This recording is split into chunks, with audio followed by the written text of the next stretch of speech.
সাজতে আমি সবসময়ই ভালোবাসি, তবে খুব বেশি উগ্র সাজ আমার ভালো লাগে না। সিম্পল অ্যান্ড সোবার এই রকম সাজতেই আমার ভালো লাগে। সেজে তো নিয়েছি, কোথায় যাচ্ছি এবার সেটা বলি। শুভদীপ আর অন্বেষার বাড়িতে কালী পুজো, সেখানেই নিমন্ত্রণ রয়েছে, আমরা ওখানেই যাচ্ছি। কোথায় যাচ্ছ বাবা? ও বাবা বলো কোথায় যাচ্ছ? ও বাবা মন্দিরে? কি দেখতে যাচ্ছ মন্দিরে? ভালো করে বলো। হ্যাঁ, মা কালী দেখতে যাচ্ছ। হ্যাঁ, একটা আন্টি আর আঙ্কেলের বাড়িতে মা কালীর পুজো হচ্ছে, আমরা সেখানে যাচ্ছি, তাই তো?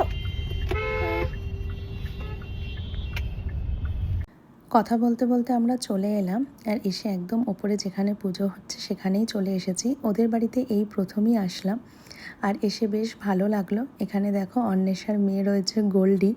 আর সত্যি সেদিন এতটা গরম ছিল যে বেচারার অবস্থা দেখো। পরে আমি অন্বেষার থেকে ওর ছবি দেখলাম, ও কিন্তু খুব সুন্দর করেই সেজেছিল, কিন্তু কি করবে, এত গরম, তাই ও আর পারছে না। এখানে আমি, অন্বেষা, গোল্ডি আর পাপা দাঁড়িয়ে একটুখানি ভিডিও করে নিচ্ছিলাম।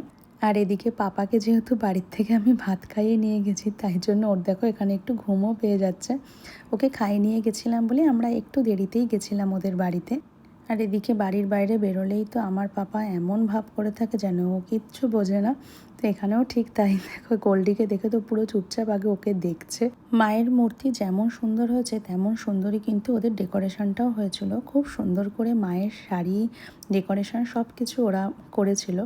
আর এখন আমরা ওদের রুমে বসে রয়েছি, আসলে ওপরে তো খুব গরম, আর ওদিকে খাওয়া দাওয়ারও ব্যবস্থা হয়েছে, তো ওখানটা একটু ভিড় হয়ে গেছিলো বলে আমরা ঘরে ছিলাম। আর এখানে পাপা ওর একটা ফ্রেন্ডও পেয়ে গেছে, ও তার সাথে খেলছে। এরপর বেশ কিছুক্ষণ বসে সবার সাথে গল্প করার পরে আমরা এখন চলে এসেছি এখানে খেতে। রাতও হয়ে যাচ্ছিল, প্রায় 10টার বেশি বেজে গেছে, তো সেই জন্য আমরা এখানে খেতে বসে পড়েছি। আর দেখো তার তো এখন আলাদা চেয়ার লাগবে, আলাদা প্লেট লাগবে, সব কিছুই তার লাগবে, তাই জন্য সে এখানে আলাদা চেয়ারে বসেছে। এবং আর শুধু প্লেট দিলেই কিন্তু তাকে হবে না, আমরা এখানে যা যা খাচ্ছি সে সমস্ত কিছুই তার প্লেটে দিতে হবে। বলো আন্টিকে, বলো কেমন ভালো হয়েছে? কেমন হাত দিয়ে দেখাও, দেখাও আন্টি রান্না করেছে তো, বলো কেমন হয়েছে। প্রথম কামড়টা দিল, তারপরে প্রথমেই আমাকে বললো। বাহ, খাবে না? না এটা পছন্দ হয়নি ঠিক।